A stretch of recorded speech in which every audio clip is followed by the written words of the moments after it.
Welcome back to another 90 Day Fiancé recap. Let's talk The Last Resort, Season 2, Episode 15. Wow, we're already on Episode 15? That's crazy. Where did all the time go? Actually, time is going by so fast, I can't believe it. Can you guys believe it's the second week of March already?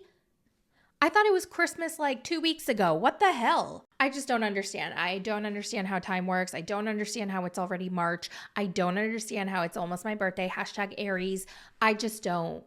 Can time slow down, please? Just a little? But I do love that the weather is getting warmer, spring is springing, the sun is out longer, and it's just getting my mood to be in a better place. I mean, I was down in the dirt the last couple of weeks, but I can feel myself getting out of that hole. Now, without further ado, let's jump into the recap. Okay, so remember last week, Gino called Jasmine a cheater after finding out that she actually had someone in mind for their open marriage. So he walks away, Jasmine starts crying, Julia runs over and she's like, oh my God, are you okay, Jasmine? You're not a cheater, don't worry, I got this handled. She runs over to Gino, she finds him and she's like, stop calling Jasmine a cheater. She never cheated on you. And he's like, so then why is she hanging out with a man? And then Julia goes, they're friends. She has no friends here. She only has you and then the guy she met at the gym that she wants to fuck now because you haven't fucked her for 9 months. And Gino's upset because if Jasmine already has someone in mind, then that means she already talked to him about it and she's thought about him in that way. And that's a betrayal. She wants to have an open marriage with Matt. Already has a guy picked out. Means that she was having a relationship with this guy prior to coming to therapy behind my back. To me, that already feels like a betrayal. Now, in my professional potato opinion, I do think that she could have emotionally cheated. Actually, no, that she definitely did because we saw her cry and call Matt. And I'm going to assume that that wasn't the first time where she and Gino would fight and then she would confide in Matt. So yes, there was probably emotional cheating involved. Now, when it comes to the physical cheating, no, I do not believe that she physically cheated until it was they were both sure that their marriage was pretty much over. Everybody's so quick to say she physically cheated. Well, where's the proof? She and Matt could have made that baby together after she and Gino were separated. Anyway, Gino is so quick to call Jasmine's betrayal, but he doesn't recognize his own. He's neglected her for almost a year. And you can't deny that she hasn't tried. She has. Well, according to what we've seen on TV, she has tried. He wanted Jasmine to calm down, to stop fighting with him, to be nicer, and she has. But then he'll do something to piss her off and to trigger her, and then she'll blow up, and then she'll get mad, and then they'll fight, and he'll be like, oh, you see, you're being mean again. You're being so mean, and you're fighting. You're not being a good girl, so I can't have sex with you. And he continues that cycle over and over and over again. He uses schmex to control her. When she was back in Panama, it was different because he used a different thing to control her, bringing her to America. He would use that, but now he can't because the bitch is here. They're married. So he has to use something different. And what is the one thing she wants? Love, affection, intimacy. So he's going to cut that off. All right, back to the episode. So the girlies see her cry and they're like, oh my God, Jasmine, what's wrong? And then she lets them know what happened, that Gino accused her of cheating for bringing up Matt as an option for their open marriage. Now, quick note, I noticed another cigarette. Natalie was holding one, and I mentioned in my last recap that I found it really odd and funny that they won't show anyone smoking when it's so clear that they're smoking.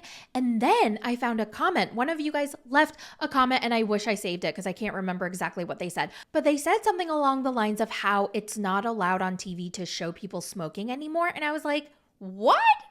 Is that true? That cannot be true, right? I've never heard of this. You know what? Let's Google it right now because I Google everything. Except for myself. Oh my God. Have you ever Googled yourself? Let me Google myself right now. My thoughts.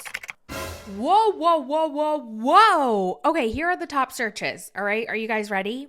My thoughts, YouTube face reveal. My thoughts, potato. My thoughts, personal social media. My thoughts, YouTube real face. My thoughts, YouTube real name. My thoughts, YouTube face. My thoughts, real name. My thoughts, potato real name. My thoughts, Poe face reveal. Wow. Okay, y'all want a face reveal? All right, I'm going to give it to you. 3, 2, 1. Just kidding. Okay, but y'all, I'm scared. So many people want to know more about me. Okay, please don't expose me or steal my data. Actually, you know what? You can try.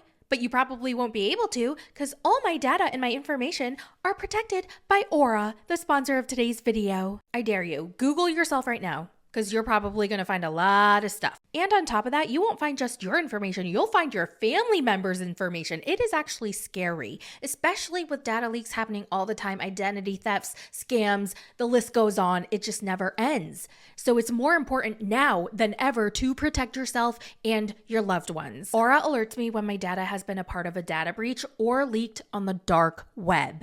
It also gives me fraud alerts if anybody tries to use that data to access my credit cards or my bank accounts. It also removes my information from data broker websites, so strangers do not have access to my personal information online. Plus, I get less spam, and there are so many more safety features all in one affordable app. I'm telling you, if you use the internet, which I know you do, you need protection. Protect yourself before you wreck yourself. Do not leave you or your family vulnerable to data breaches or scams. Go to aura.com/mythoughts and you'll get 2 weeks for free. And in those 2 weeks, Aura's going to be able to find out if any of your personal data has been exposed. Again, aura.com/mythoughts or click the link in my description. And thank you, Aura, for sponsoring this video. Okay, now that I've Googled myself, let's Google the cigarette thing. Whoa, this is not what I expected. Okay, so it says, while it is technically legal to show people smoking cigarettes in movies and TV shows in the United States, there are strict regulations in place that limit how and when smoking can be depicted, including a ban on paid tobacco product placements, which makes sense. AKA, films must not portray smoking as a positive or desirable behavior and should only show it when there is a substantial reason within the narrative. Wow, interesting. Key points about showing smoking on screen. Advertising ban. Direct cigarette advertising on TV is prohibited by federal law. Wow, where have I been? I had no idea. Next, movie rating considerations. Film with G, PG, or PG-13 ratings must have a strong reason to depict smoking. Next, no paid promotion. Okay, like I said, that makes sense. Tobacco companies cannot pay for product placement in movie or TV shows. Next, public health concerns. Regulations are in place to minimize the potential for smoking to be seen as glamorous or socially acceptable. Maybe I'm thinking of Korean TV because I watch a lot of Korean TV and I just see smoking casually all the time everywhere. So like, I guess I didn't really think of American TV. Like I see it in movies. I feel like I've seen it on TV shows. Maybe I'm thinking like older TV shows. Going forward, I'm definitely going to have to see if I notice this. Is this the same thing for vaping? It can't be, right? Because I see vaping all the time on TV, even though vaping is very harmful. So like, that's interesting. Wow, I had no idea. Oh my God, this really is a learning channel. TLC, educating us one train wreck at a time. Actually, the real shout out should go to that person who made that comment to let me know. So you're the true MVP. Thank you very much. Now back to the episode. It's time to end the night, so everybody gets into the vans to go back to the resort. Gino updates his boys about Jasmine and the open relationship situation. Jasmine told me she already has a guy in mind. Some dude at the gym. No wonder she's always there. And Julia goes, I met this man. And they're like, what? How? We FaceTime team. What does he look like? He's young, he's got lots of hair, big muscles. And Josh goes, oh, so like mine? And I freaking love Julia for this because she did not let his big ass bobblehead grow even bigger. She said, no, bigger, much bigger. So I met that guy. You met this guy? You met the guy? Yes. Where you met Where? him?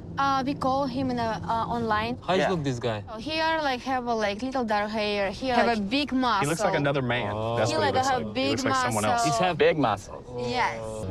Kind of like mine. No, bigger. Oh, big. No, Bigger. No way. Bigger. I don't believe that. It's bigger than that's yours.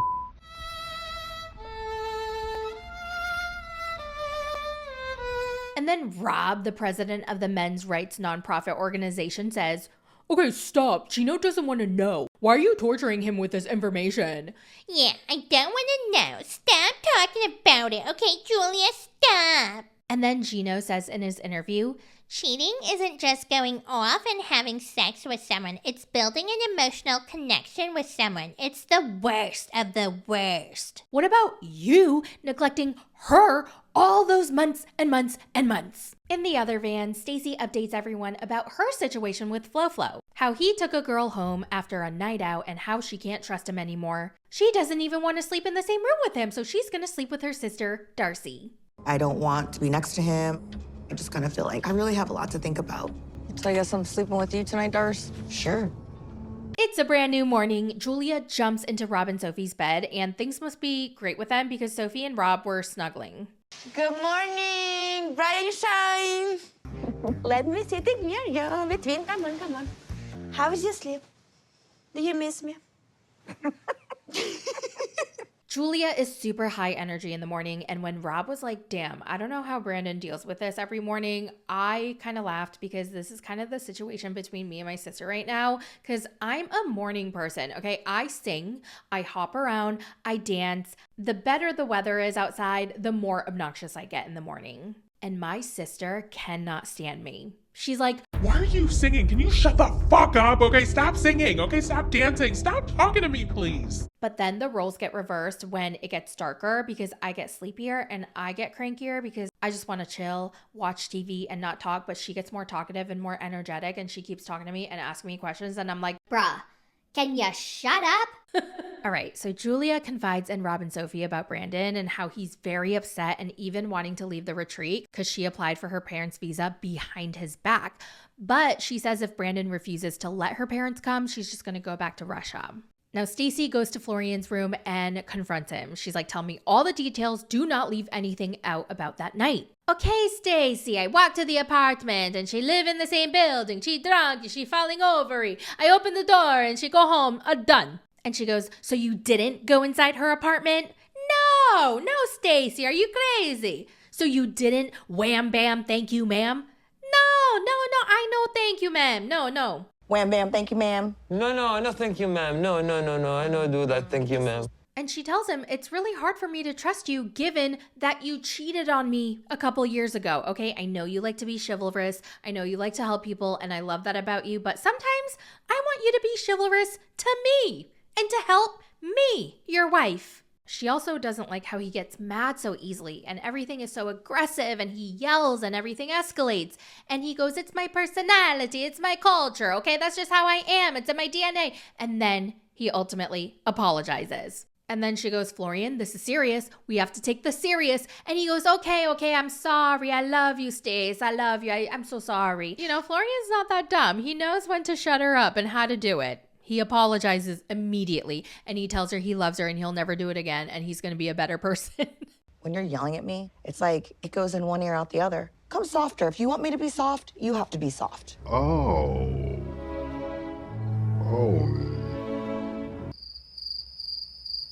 I'm sorry. Julia walks back into her room and sees Brandon packing his bags. So she begs him, please stay for group therapy, okay? And after that, if you want to leave, I'm not going to stop you. So he agrees to stay. I was shocked last night to hear Jasmine say that she's been spending time with this guy. To me, this emotional bond that she has with him that she doesn't have with me is like a slap in my face. It just makes me feel, not wanted or not needed. Oh, well, guess what, Gino?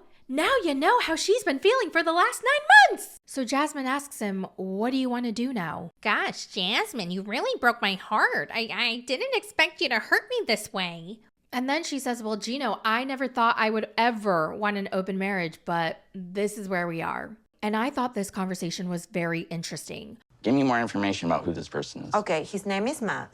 Right. He is my same age. Does he work out at the gym? Yes, he work out. That's where we met. So where do you guys go, like after the gym? Where have you been going with him? To the cafe that is in front of the gym. So are you attracted to this guy? He's not ugly. He's good looking.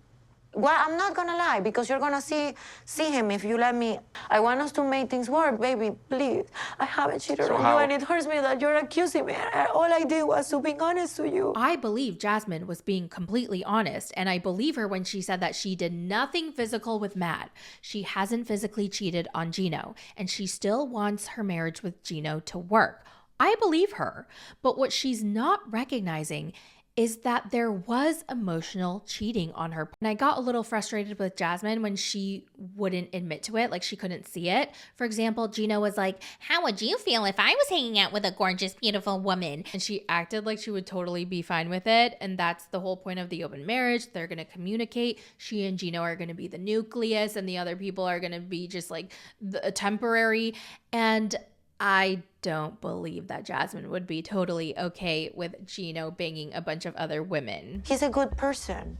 Am I in love with him? No. I don't think it's fair for Jasmine to give me an ultimatum because she is avoiding fixing issues that we have in our relationship. What about you? She presented a problem in your marriage, a problem that she had for the last 9 months, and you didn't do anything about it.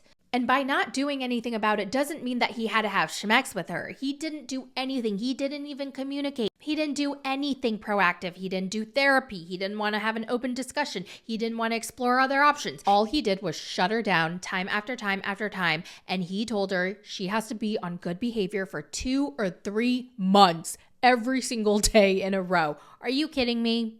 Well, it's group therapy time. They're going to do a trust building icebreaker exercise. So each couple or every single person in the couple had to write down a thing that they trusted about their partner. So Sophie writes, I trust that Rob will take care of our son, our dog. I mean, his dog. We have a dog. He became our son. The dog one is a waste of a answer because it's my dog. I was taking care of him for 8 years before you came along. Our son. Okay, that was lame. But the therapist did say it could be big or small. Brandon said that he trusts that Julia will do anything to make his family prosper. And then Julia says that she trusts Brandon whenever he drives because she feels safe in the car. Florian said that he trusts Stacy with everything. And then the therapist tried to push him to specify something, like say something specific. And Florian goes, I can't think of a specific thing because I trust her with everything. And I feel like that was a cop-out. I trust her everything. You know? Listen, not many people can say it. You're saying, I trust her with all my heart. But if you could give us just one specific. I don't know, it's not come to my mind right now, you know. One thing? You can think of one thing? It's everything, like... Sometimes it means a lot to be specific and to point it out, to give someone a specific compliment. It's kind of like when someone never gives their partner compliments because you should already know of obviously you're beautiful. Obviously I love you. Why do I have to tell you that I love you? Obviously I love you. Like it's a given. But you know what? Damn it. Sometimes it feels nice to be told. When he said, I trust her with everything, it just kind of seemed like a blanket statement with no effort. Okay, you trust me with everything. Name one thing. Like name something, anything. I understand you trust me with everything, but name one thing. Stacy said that Florian is a protector at heart and she trusts that he will always protect her and her family. Now it's Gino and Jasmine's turn, and I found this very interesting because Gino said that he trusts that Jasmine truly loves him. He also said something else that was quite nice. He said, I trust that Jasmine always brightens up a room that she walks in. I also can trust that Jasmine will brighten a room when she walks into it. Oh, I love that. And I think that really touched her because you could see it in her face. And I believe that Gino finally participated in this therapy exercise and he finally said something nice and genuine because he feels threatened. He finally sees that Jasmine could leave, that he could actually lose her. Next is Natalie and Josh. And Natalie says, I trust Josh is a genius because he's a self-made man, very successful. Oh, well, I trust that Josh is genius. I know that Natalie was nuts, but really, girl, believing that Josh is a genius. Josh is not a genius. He's not. He's a dumbass. No wonder Josh is on a Jasmine hate train. Hashtag justice for Gino. Okay, now everyone has to write a trust issue that they have and then a way to fix it. So write down an issue and a bandage. Stacy and Florian say that listening is an issue that they have and a way to fix it is to fix their tone of speech and making eye contact while they talk. Josh and Natalie write down disrespect as an issue. And a way to fix it is to have a safe word where they stop when they're fighting and they just take the time to think. And their safe word is infinity because apparently Natalie loves that word, infinity. I love that word because wizards use that word like magic and snake and love. Infinity. The therapists are like, oh, okay, is that it? And Josh says yes, and Natalie says no. You see, Josh and I have been together for 3 years, but I never see where he lives. Well, Natalie, we've only been getting along for 2 hours. I made a commitment to Natalie, if we make it through this retreat, that I would take her to my house, and I stand by that. Oh my God, I totally forgot he promised her that he would take her home if they got along during the retreat. But they've been fighting and fighting and fighting, and finally they got along for just 2 hours. Now, if she could only keep this up. Now it's Brandon and Julia's turn. Brandon says that the problem that they have is he can't trust her because he constantly feels lied to. So as a way to fix this, he wants Julia to get a second opinion about her fertility issue. Because his band-aid is he really wants to start a family. Julia's like, I don't really want to do this, but if it's so important to you, yes, I will absolutely do it because I love you. And Brandon gets super emotional. He starts crying, and then she starts crying, and they're both crying, and it's all very sweet. If you won't do this, I will be agree to do the second opinion. If this is very important for you, I'm agree. What's going through your brain? What are you feeling? That's the bandage you needed. Just something I really dearly want, you know? So happy Thank for you. Yay! Thank you. Wow. You know what? I really hope that they're able to have a family if that's what they both want. Not just Brandon, Julia too. Okay, I really hope that Julia wants it. And as long as she wants it too, I wish them the best. Next is Sophie and Rob, and their issue is communication. No shit. And apparently their band-aid is to have regular check-ins, but I don't even think that they can get there. Last but not least is Jasmine and Gino. Gino says Jasmine's always going out, he never knows where she is, and her location is off. You know, she's at the gym for many more hours than I expect. So the band-aid would be I'd like to know Jasmine's location. So then one of the therapists says, if she gave you your location, would you be open to the open marriage? And dun dun dun, the episode ends right there. And next week is gonna be their final group therapy session. Oh my God, that means the end is very near. Oh no, I'm gonna guess that we have 2 more episodes and then a reunion. I don't know how long the tell-all is gonna be, 1 part, 2 part, I don't know. I'm assuming it's 1 part, maybe 2. And then it's going to be the end of The Last Resort Season 2. Oh my God. Wow. Where did the time go? Well, that's it for the recap. What did you guys think of this episode? Let me know down in the comments below. And don't forget to protect yourself before you wreck yourself. Check out aura.com/mythoughts. Link will be in the description. Also, if you want exclusive content, you can check out my Patreon, patreon.com/mythoughts. I will be reacting to this week's episode of Between the Sheets, and I will post it in a couple days later this week. And I think that's it. I hope you guys have a wonderful rest of your week. I'll be back for the recap of 90 Day Fiancé. I have a lot of thoughts, especially on Greg and Joan. Y'all, I really wanted to like Greg, okay? I really did, but we'll talk about it in my next recap. So stay tuned for that, and I will talk to you guys in the next one. Bye!